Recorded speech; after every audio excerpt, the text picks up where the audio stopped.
Hi, my name is Coach Dave. One of the main reasons I started mentoring kids is to help them stay out of the criminal justice system or to get from underneath the restraints of the criminal justice system. Um, I've been preaching my head off for many years to the youth, explaining to them that it just takes one simple decision to have detrimental or catastrophic repercussions on their lives.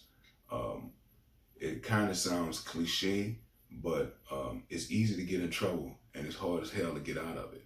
Um, some of the biggest mistakes I ever had was catching charges as a kid, and it took a lot of time, it took a lot of money and effort to get out of it. I mean, I spent thousands of dollars on bonds, um, lawyer fees, and penalties, and I mean, I was lucky. I was fortunate enough not to have um, crimes that hurt other people or or, um, or face a lot of time. I was known as a fighter. I don't steal. I didn't get caught with drugs, but I will swing these things. So, you know, I had to do a lot of self-assessment. It was either to get my anger in check, or it was a good chance that I might have to um, deal with the criminal justice system for a very long time, and I wasn't inclined to do that. So I had to get mentors to help me to get from underneath the criminal justice system at that time, and to help me be the person that I am. I believe in having mentors. I have many mentors myself. Every aspect of my life, I try to have someone that mentors me and point me in the right direction. I just find it easy to talk to people that have those experiences that I'm interested in, and I think that's a way of change for our society through mentors. I really do believe that. I've seen some very powerful things with my own eyes that that help change lives. There are many mentors out here that do it every day, and it's just you finding those mentors, and we training other people to do the jobs of mentors. I believe that it takes a village to raise our kids.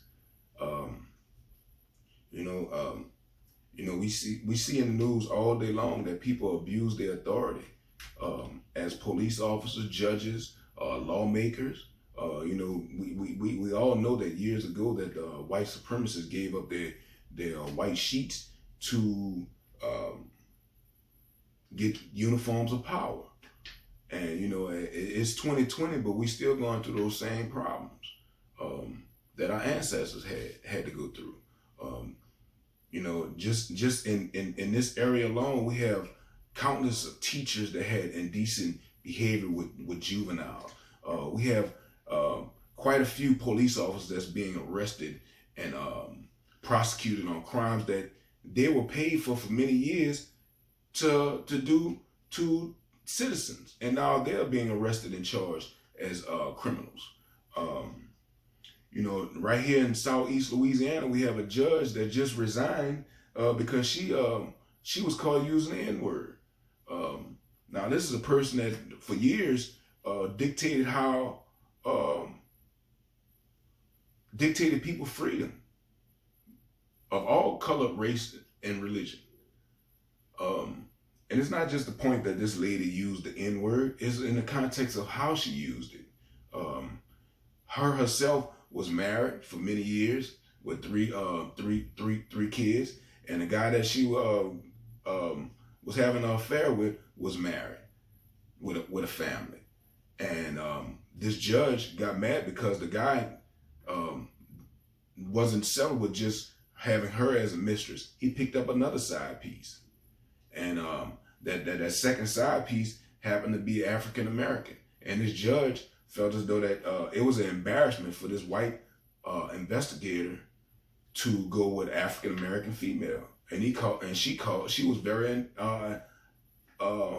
she was very angry, and she called all kind of niggers.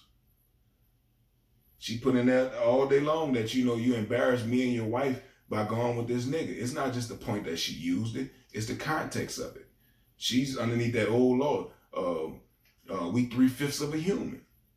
This is a person that worked for years in family court and did divorces and tell you and judge you on your extramarital affair, and she's having one herself. I think that's being very hypocritical. And, you know, in my opinion is, I believe that the DA and the sheriffs need to be investigated as well. Because as long as this judge was with her rogue attitude, as long as she was helping them to keep their conviction rate going, or helping them get warrants, they had no problem with her behavior. It was just to the point when she stopped doing their bidding that they want to drop a dime. I'm not helping. I'm not taking up for this lady at all. The same judge my son had encountered, going through a custody battle a few years ago, had allegations of cruelty to a juvenile. When the investigators came and did their investigation and found, concluded with their report, they said that they didn't see my son committing a crime. They didn't see any malicious act. They didn't see any physical or mental anguish that the kid had to go through. But my son still had to get a $500,000 bond from this Jesse LeBlanc. That same DA didn't have any problems with not dropping the charges or elevating the charge. They kept the charges at the same, even though that those investigators said that they didn't see any crime. They said that the law itself was so bland that it's unfortunate that my son does fall underneath that criteria. But they said that they didn't see any malicious intent. Now, we're talking about a lady that's always talking about how proactive she is about kids. And, you know, I've been watching her for a few years now. She had a case where a Central Parish sheriff was having indecent relationships with a juvenile. This sheriff got arrested 3 times in 1 year with indecent behavior with a juvenile related charges. He was arrested 3 different times in 1 year. His bonds was a total of $125,000. My son had 1 incident and his bond was $500,000. Now, you have a sheriff that's taking advantage of a young girl, and you have a hard-working father that loves his kid that's going through a custody battle. Sheriff, $125,000 bond. Loving father, $500,000. We don't see any wrong with that. Do we see the bias?